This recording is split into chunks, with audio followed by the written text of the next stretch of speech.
हिंदी को अक्सर निशाना बनाया जाता है ये कहकर कि हिंदी भाषा जो है वो यूपी बिहार वालों की। हालांकि ये सच नहीं है। हिंदी कश्मीर से लेकर कन्याकुमारी तक करोड़ों लोगों को जोड़ती है।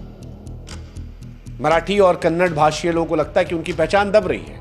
हालांकि मैं फिर कह रहा हूं कि जिनको लगता है कि उनकी पहचान दब रही है, उनकी भावना जायज है, लेकिन आप आग लगाकर तो नहीं कर सकते ना। अगर आपको इस बात का डर है कि आपके ऊपर किसी और की भाषा ना थोपी जाए, तो आप भी तो किसी और पर अपनी भाषा नहीं थोप सकते।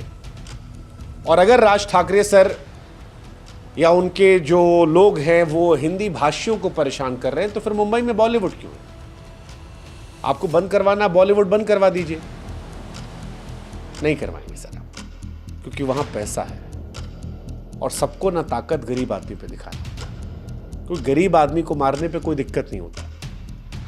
आप शाहरुख खान को, अमिताभ बच्चन को, आमिर खान को, सलमान खान को, ऋतिक रोशन को नहीं मारेंगे, नहीं मारेंगे सर।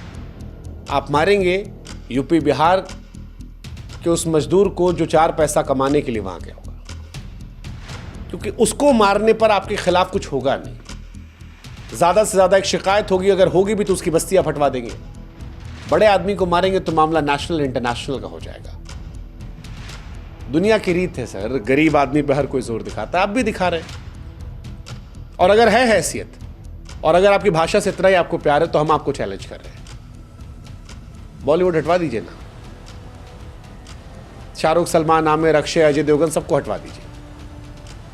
और अगर नहीं हैसियत है तो गरीब आदमी पे जोर मत लगाइए सर, अच्छी बात नहीं है। कमजोर पर ताकत दिखाना बहादुरी की निशानी नहीं होती है। और अगर आपको लगता है कि यह बहादुरी है, तो ईश्वर आपको बुद्धि दे। हालांकि ये ड्रामा सिर्फ महाराष्ट्र तक नहीं है, कर्नाटक में भी ये होता है। हिंदी के नाम पर विरोध होता है। बेंगलुरु मेट्रो में एक महिला को हिंदी बोलने पर तंग किया गया। एक शख्स चिल्लाया, कन्नड़ बोलो वरना उतर जाओ। पिछले महीने बेंगलोर में हिंदी साइन बोर्ड तोड़े गए। दुकानों पर केवल कन्नड़ के पोस्टर चिपकाए गए। कईयों ने लिखा भी, जो वहां काम कर रहे थे, कि मैं कन्नड़ सीख रहा हूं, लेकिन हिंदी बोलने पर मारोगे क्यों? और सवाल ठीक है, चाहे मराठी हो, कन्नड़ हो, तमिल हो, आप अपनी भाषा की रक्षा कीजिए, लेकिन हिंदी को दुश्मन बनाने का फैशन कहां से आ गया? अब एक सवाल उठ सकता है लोगों के मन में कि यार हिंदी को ही टारगेट क्यों करते हैं? क्योंकि महाराष्ट्र में ऐसा तो है नहीं खाली हिंदी बोलने वाले होंगे, हर बार मार हिंदी बोलने वाले क्यों खाता है?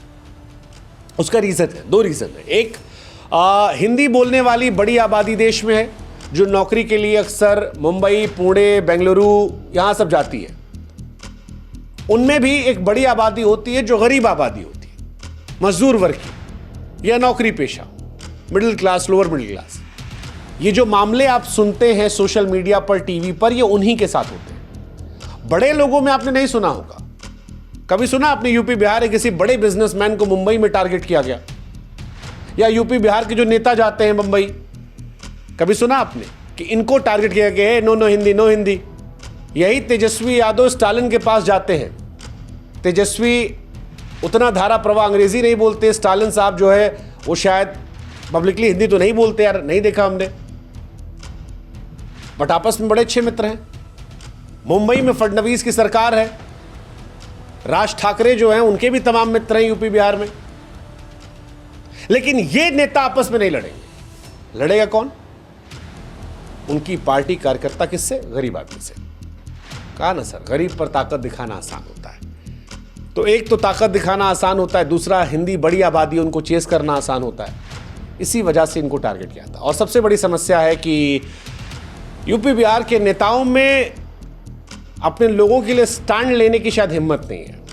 अगर किसी सार्वजनिक मंच से यूपी बिहार का कोई बड़ा नेता महाराष्ट्र में किसी बड़े नेता का नाम लेकर जो विरोध कर रहा है खुलकर कह देता, तो शायद ताकत आती, लेकिन नहीं है। हालांकि इस समस्या का समाधान ताकत से नहीं निकलेगा, क्योंकि जैसे ही आप ताकत दिखाएंगे, वो जिन्होंने विरोध शुरू किया है उनको उनके भी समर्थन मिल जाएंगे, जो शायद अभी खामोश हैं, जो लैंग्वेज को थोपने से बचना चाहते हैं। खैर, एक इंपॉर्टेंट टॉपिक जो है वो ये भी है कि स्थानीय भाषा भी सीखना जरूरी है। स्थानीय भाषा सीखने सबको चाहिए। अगर आप मुंबई जा रहे हैं, अगर आप बेंगलोर जा रहे हैं, सीख लीजिए, कोई बुराई नहीं है। महाराष्ट्र में रहते हैं तो मराठी सीख लीजिए, इससे संस्कृति से जुड़ाव बढ़ेगा। दुकान, ऑफिस, गली मोहल्ले, बातचीत आसान हो जाएगी। कर्नाटक में तो कन्नड़ सीख लीजिए, वहां की मिट्टी से रिश्ता बन जाएगा। जैसे भी किसी ने कहा था कि मुंबई में रह रहे हो तो मराठी सीखने की कोशिश करो। हालांकि मार कर या डांट कर कोई भाषा सिखा नहीं सकता, यह भी आपको ध्यान रखना है। हम सीखने की कोशिश करेंगे लेकिन आप पीट के नहीं सिखाएंगे ना सर, यह भी आपको ध्यान रखना है। हिंदी भाषी सोचते कि उसकी पहचान दबाई जा रही है। अरे हिंदी राजभाषा, इसे बोलने पे सजा क्यों? मराठी कन्नड़ वालों की अपनी समस्या है, लेकिन इन दोनों का रिजल्ट